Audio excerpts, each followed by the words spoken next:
धन्यवाद साहेब। यानंतर राष्ट्रवादी काँग्रेस पक्षाचे प्रांताध्यक्ष आपल्या सर्वांसमोर एक ठराव मांडणार आहेत। मी विनंती करतो की त्यांनी आपल्या समोर हा ठराव मांडावा। राजकीय ठराव राष्ट्रीय अध्यक्ष कार्याध्यक्षांच्या उपस्थितीमध्ये या ठिकाणी मांडतोय। ऑपरेशन सिंदूर यशस्वी अंमलबजावणीबद्दल हार्दिक अभिनंदन। आम्ही या प्रस्तावाद्वारे ऑपरेशन सिंदूरच्या यशस्वी अंमलबजावणीमुळे भारताच्या सामर्थ्याला आणि दहशतवाद विरुद्धच्या ठाम लढाई भूमिकेला उजागर करत हृदयापासून अभिनंदन व्यक्त करतो आणि खालीलप्रमाणे ठराव मांडतो।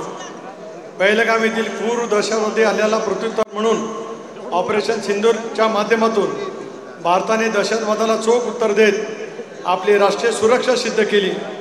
या ऑपरेशनमुळे भारताचे सामरिक सामर्थ्य स्वदेशी तंत्रज्ञान जगासमोर ठळक झाले, ज्यामुळे भारताचा जागतिक स्तरावर आदर आणि मान वाढला आहे। भारताची स्थलसेना, वायुसेना, नौसेना, अर्धसैनिक दलांनी या ऑपरेशन दरम्यान अप्रतिम शौर्य, एकजुटीचा समन्वय आणि देशभक्ती दाखवली। त्यांच्या या पराक्रमामुळे भारताचा गौरव जगभर पोहोचला आणि दहशतवादाच्या विरुद्धच्या लढाईमध्ये भारताने एक नवीन मानदंड निर्माण केला। माननीय पंतप्रधान नरेंद्र मोदींच्या प्रेरणादायी आणि दूरदृष्टी नेतृत्वाखाली गृहमंत्री अमित शाह यांच्या कणखर धोरणाने आणि संरक्षण मंत्री श्री राजनाथ सिंह यांच्या कुशल मार्गदर्शनाखाली हे ऑपरेशन यशस्वी झाले। यामुळे भारताच्या सामरिक धोरणाला आणि कठोर निर्णय क्षमतेला जगभरातून मान्यता मिळाली, ज्याने भारताचा जागतिक पातळीवर दबदबा वाढवला। ज्या आत्मनिर्भर भारत आणि मेक इन इंडिया या उपक्रमाअंतर्गत विकसित स्वदेशी शस्त्रास्त्रे आणि तंत्रज्ञानाने ऑपरेशनच्या यशात मोलाची भूमिका बजावली, त्यामुळे भारताच्या तंत्रज्ञानात्मक प्रगतीचा, आत्मनिर्भरतेचा संदेश जगाला मिळाला, ज्यामुळे भारताचा आंतरराष्ट्रीय स्तरावर सन्मान वाढला।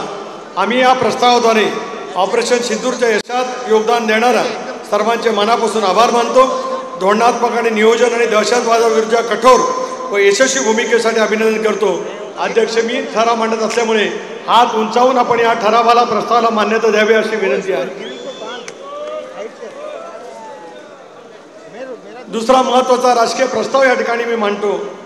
पंतप्रधान नरेंद्रजी मोदी यांच्या 11 यशस्वी वर्षाच्या कार्यकाळाबद्दल अभिनंदन। भारताचे द्रष्टे नेते यशस्वी पंतप्रधान माननीय नरेंद्रजी मोदी यांनी 26 मे 2014 रोजी पंतप्रधान पदाची सूत्र हाती घेतली। गेल्या 11 वर्षापासून अथक परिश्रम, दूरदृष्टी, समर्पित नेतृत्वाने भारताला प्रगती, समृद्धी आणि जागतिक स्तरावर सन्मानाच्या मार्गावरती नेले आहे। या कालावधीमध्ये पंतप्रधान नरेंद्र मोदीजी यांच्या नेतृत्वाखाली देशाने आर्थिक सुधारणा, सामाजिक समावेशकता, पायाभूत सुविधा, तंत्रज्ञान, पर्यावरण संरक्षण, आंतरराष्ट्रीय संबंधांमध्ये अभूतपूर्व यश मिळवले आहे। विशेषतः विकास कामांना प्राधान्य देत देशाला आत्मनिर्भर व सशक्त बनवलेले आहे।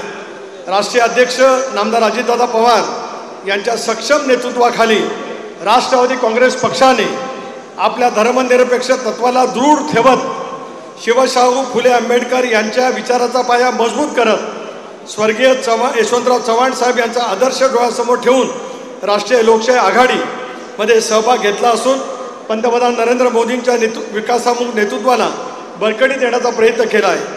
राष्ट्रवादी काँग्रेस पक्षाने एनडीएमध्ये सहभागी होऊन धर्मनिरपेक्षतेची तत्त्वे जपताना आर्थिक, सामाजिक, सर्वांगीण पायाभूत विकास कामांना आणि राष्ट्रीय एकात्मताला प्राधान्य दिलेलं आहे। राष्ट्रहित, राज्यहित नजरेसमोर ठेवत आपण आपल्या मूळ धर्मनिरपेक्ष विचारासह भविष्यातही पंतप्रधान माननीय नरेंद्रजी मोदी यांच्या नेतृत्वाखाली एनडीएमध्ये सोबत राहून वाटचाल करण्याचा निर्धार आज आम्ही या ठिकाणी व्यक्त करतो आहोत। पंतप्रधान नरेंद्र मोदी यांच्या 11व्या वर्षाच्या यशस्वी वाटचालीबद्दल त्यांचं आपण अभिनंदन करतो आहोत।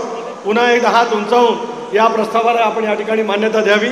आपण सारेजण दादांचं भाषण ऐकण्यासाठी या ठिकाणी उत्सुक आहात। मगाशी बोलताना एकच संदर्भ राहिला, 80 साली या महाराष्ट्रामध्ये पहिला व्हायला अल्पसंख्याक समाजाचा मुख्यमंत्री अंतुलेंच्या रूपाने मिळाला। या राज्यातली आणि देशातली पहिली कर्जमाफी बॅरिस्टर अंतुलेंनी केली आणि त्याचबरोबर ती संजय गांधी निराधारसारख्या योजना त्यांनी त्या कालावधीमध्ये दाखवल्या, त्याचा उल्लेख या ठिकाणी राहिला होता।